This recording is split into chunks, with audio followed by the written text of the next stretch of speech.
but u is equals to 0, a equals to 10 meters per second squared, t is equals to 2 seconds. On substitution, we have that v is equals to 0 plus 10 times 2, which will give us 20 meters per second. B. Distance. Using the second equation of motion, we have that distance s is equals to ut plus half at squared.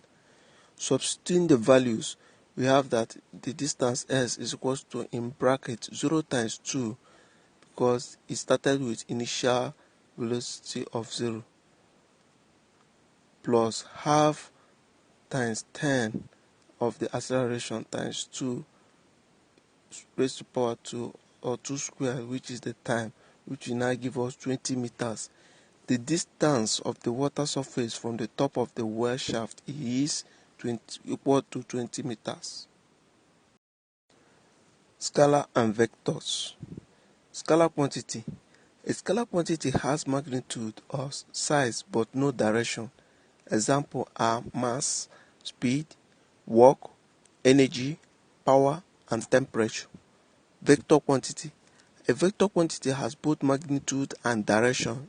Example for force, weight, velocity, acceleration, momentum, magnetic flux, displacement, electricity field, and gravitational field.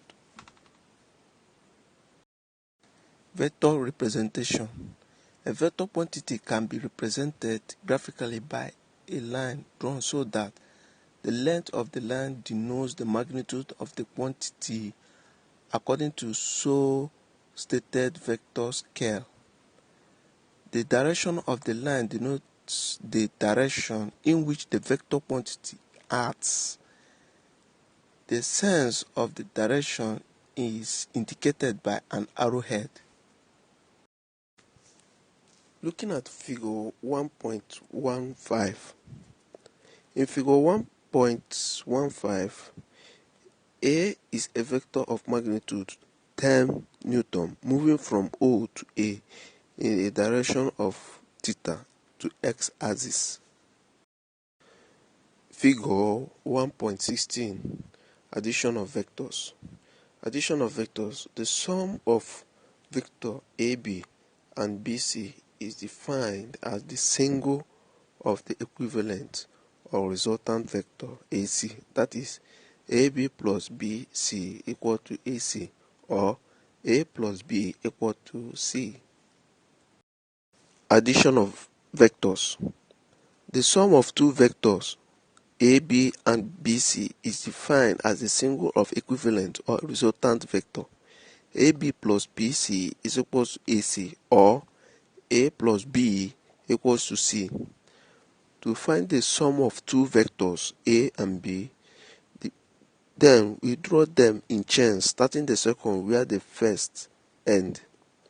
The sum C is then given by the single vector joining the starting of the first to the end of the second. Example 1. Figure 1.17 example shows a vector of 10 Newton on the vertical axis against a vector of 12 Newton on the horizontal axis. Figure 117 example. Figure 117. In the above figure, calculate the resultant of the two vectors. Figure 118 example shows that the vector 12 is on the horizontal axis. We started the vector, then at the end of the vector starts the vertical vector, which is the 10 Newton vector. The resultant R, it will be at the hypotenuse, since it will start from where the both vectors start and end where the two vectors end. Solution. According to the law of Pythagoras, the square root of the hypotenuse is equal to the sum of the squares of the other two sides. The hypotenuse is now a rho squared is equal to the 10 Newton squared plus the 12 Newton squared. Adding both will give 244. Then the square root crossing over will become the square root of 244, which will give us 15.6. Then looking for the theta, tan theta is equals to 10 over 12 according to the trigonometry law of trigonometry, which will now give us 0.8333, which is 39 degrees. If we do the tan inverse of 0.8333, it will give us 39.48 or 39 degrees 48 inches. Resultant is now equals to 15.6 Newton, which is at 39 degree 48 inches to 12 Newton. Example 2.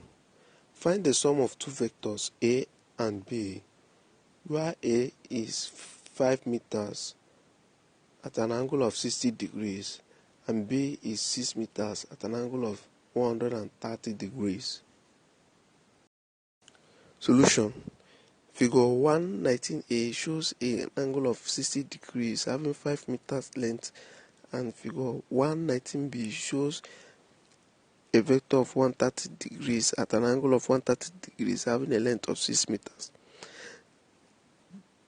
Figure 119c now represents the angles on a Cartesian coordinate, and combining the two vectors, the 60 degrees vector first started the vector and now ends at 130 degrees. Then the 130 degrees now ends the vector at 6 meters. Then the resultant will be from where the vector started, which is at 60 degrees Cartesian coordinate, to that of where the vector ends at 6 meters. Then, in law of triangle, we have angles at opposite are equal. So the Cartesian coordinate inside the 130 degrees is 60 degrees. Since the horizontal line is 130 degrees and it is 180 degrees, then we minus 180 from 130, which will give us 30 degrees. Therefore, the angle inside the triangle is 101 degrees.